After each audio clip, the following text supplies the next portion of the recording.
sobre a frequência intermediária das TVs analógicas. E aí, moçada, beleza? Mais um vídeo sobre TV analógica, mas especialmente da valvulada. Aqui você vê um pequeno trecho, creio que seja o primeiro, se não for o primeiro, é um dos do canal, quando eu nem pensava ainda em fazer vídeo, simplesmente joguei esse vídeo no YouTube e acabou fazendo sucesso. Essa TV precisa de uma revisão e principalmente precisa que seja feita uma nova caixa, que está condenada.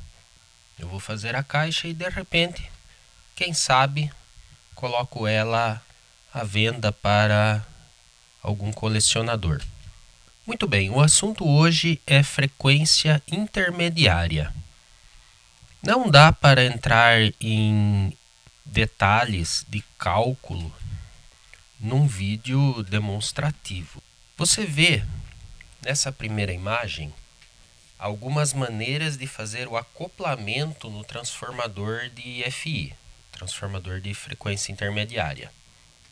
No primeiro exemplo, no exemplo A, fala do acoplamento frouxo.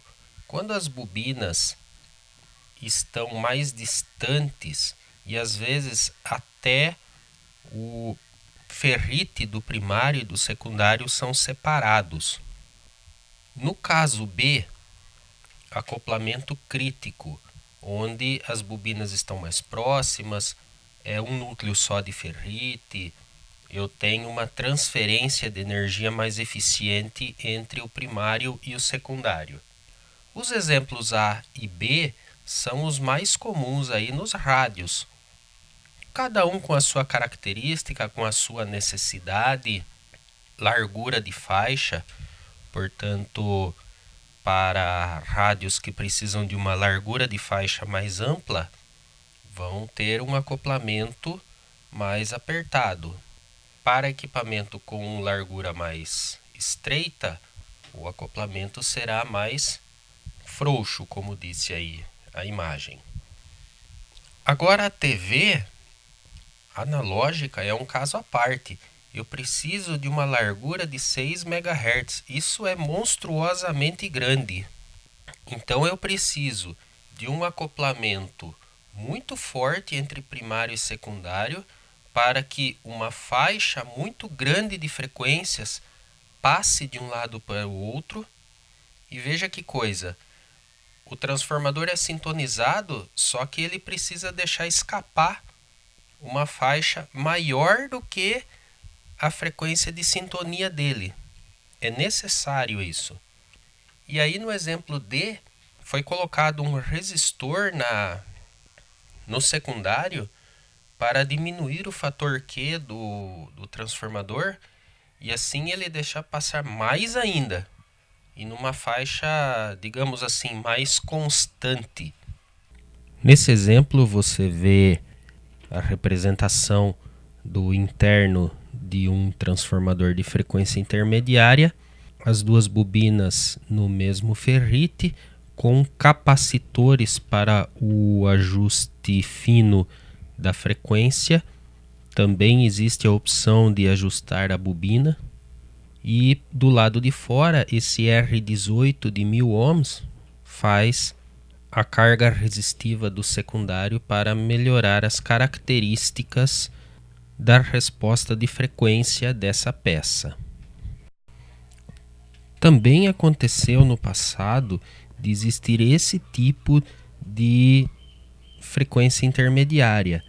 Não era nem transformador, eram simplesmente bobinas colocadas no circuito de saída de um estágio para a entrada do outro, onde acontecia a seletividade.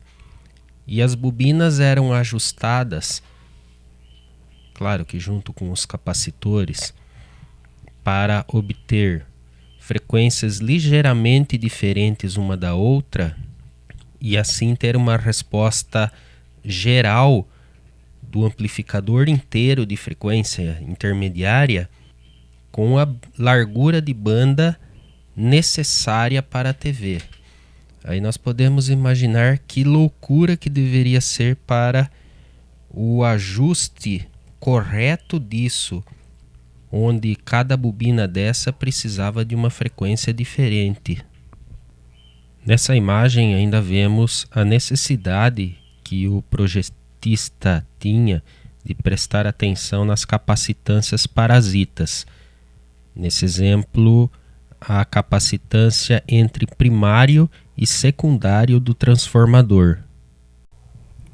Outra maneira de construir o transformador é fazendo dessa forma, onde praticamente é um autotransformador, só que a entrada de alimentação é no ponto central e você vê que tem o lado primário e o lado secundário. Ele ainda considera as capacitâncias no próprio fio da bobina, existe para frequência muito alta, isso aparece, está representado aí.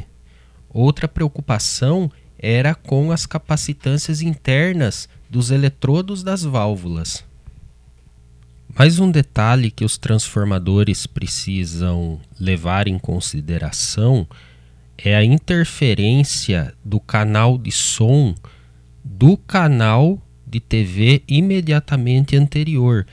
Ele está muito próximo da faixa, até porque a banda de recepção é muito grande, é possível que o som do canal anterior, por exemplo, digamos, o som do canal 2 provocasse interferência na imagem do canal 3. Por isso, os projetistas tinham que criar circuitos rejeitores para o valor de frequência intermediária resultante do batimento entre a frequência do oscilador local, no exemplo do canal 3, com o batimento do canal de áudio do canal 2. Então o filtro era adicionado na frequência intermediária para retirar ou atenuar justamente aquele valor. E aqui está um exemplo de um circuito rejeitor construído dentro do próprio transformador de frequência intermediária, onde ele é sintonizado no valor da frequência de áudio para que amorteça. E nesse caso foi utilizado um circuito sintonizado para que absorva a frequência que deve ser rejeitada e jogue ela para o terra, e dessa forma não tenhamos interferência do áudio do canal anterior para aquele que está sendo sintonizado.